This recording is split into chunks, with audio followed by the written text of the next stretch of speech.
तो चलिए आज बात करते हैं कि भारत में अपना कोई बिजनेस शुरू करना हो तो उसकी पूरी प्रक्रिया क्या है। बिल्कुल शुरुआत से, मतलब एक आइडिया सोचने से लेकर उसे असल में खड़ा करने तक।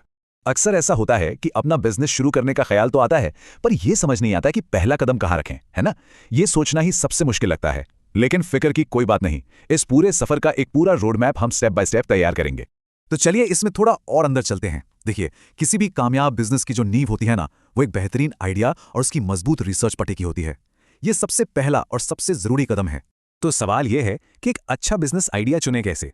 देखिए, सबसे पहले तो कोई ऐसी चीज चुने जिसमें दिलचस्पी हो, क्योंकि यही जुनून मुश्किल समय में आगे बढ़ाता है। फिर यह देखना होगा कि बाजार में उसकी वाकई कोई मांग है भी या नहीं। और हाँ, यह समझना भी जरूरी है कि कंपटीशन कितना है। जैसे मान लीजिए, अगर किसी को बेकिंग का शौक है तो एक ऑनलाइन केक शॉप शुरू करने के बारे में सोचा जा सकता है।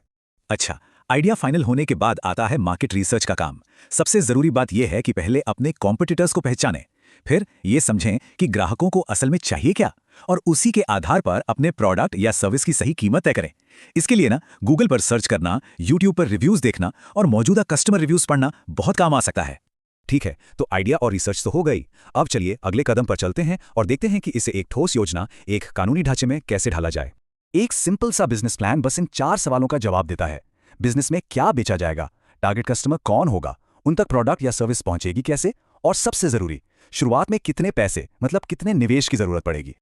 अब एक बहुत ही दिलचस्प और जरूरी फैसला लेना होता है, बिजनेस का स्ट्रक्चर क्या होगा। जो लोग शुरुआत कर रहे हैं उनके लिए सोल प्रोप्राइटरशिप सबसे आसान और सबसे पॉपुलर ऑप्शन है, क्योंकि इसमें कागजी कार्रवाई काफी कम होती है। अगर एक से ज्यादा मालिक हैं तो पार्टनरशिप बेहतर है, और अगर आगे चलकर इन्वेस्टर्स से पैसा जुटाने का प्लान है तो फिर प्राइवेट लिमिटेड कंपनी एक अच्छा ऑप्शन हो सकता है। बिजनेस का प्लान और स्ट्रक्चर तय होने के बाद अब बारी आती है कानूनी औपचारिकताओं की और पैसे के इंतजाम की। यही वो कदम है जो बिजनेस को एक आधिकारिक पहचान देता है। भारत में बिजनेस को कानूनी रूप से चलाने के लिए कुछ रजिस्ट्रेशन तो जरूरी हैं, जैसे कि जीएसटी रजिस्ट्रेशन, पर यह तभी लगता है अगर सालाना बिक्री एक तय सीमा से ज्यादा हो। इसके अलावा अगर कोई दुकान है तो शॉप एक्ट लाइसेंस, और सरकारी योजनाओं का फायदा उठाने के लिए एमएसएमई का यूडीएम रजिस्ट्रेशन। और हाँ, बिजनेस के नाम पर एक पैन कार्ड बनवाना भी जरूरी है, ताकि सभी फाइनेंशियल लेन देन ट्रैक किए जा सकें। तो पैसा आएगा कहां से? देखिए, सबसे आम तरीका तो है अपनी खुद की बचत का इस्तेमाल करना। इसके अलावा मुद्रा लोन जैसी सरकारी योजनाओं के तहत बैंक से लोन भी लिया जा सकता है, या फिर इन्वेस्टर्स से भी फंडिंग जुटाई जा सकती है। चलिए अब सबसे रोमांचक हिस्से पर चलते हैं। सारी तैयारी हो चुकी है, अब वक्त है बिजनेस को लॉन्च करने और उसे आगे बढ़ाने की रणनीति बनाने का।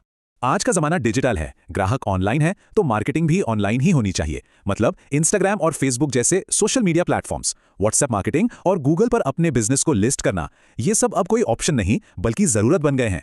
एक मजबूत ऑनलाइन मौजूदगी से उन ग्राहकों तक भी पहुंचा जा सकता है जिनसे शायद कभी आमने सामने मिलना भी मुमकिन ना हो। एक बात समझनी होगी, सफलता का रास्ता कोई सीधी लकीर नहीं है, इसलिए हमेशा छोटे स्तर से शुरुआत करना ही समझदारी है। ग्राहकों से लगातार फीडबैक लें, उनकी जरूरतों को समझें और फिर धीरे धीरे अपने बिजनेस को बड़ा करें।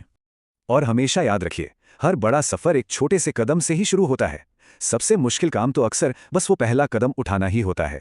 तो अब सोचने वाली बात यह है कि वो कौन सा बिजनेस आइडिया है जिसे हकीकत में बदला जा सकता है। योजना बनाने का, सीखने का और अपनी यात्रा शुरू करने का यही बिल्कुल सही समय है।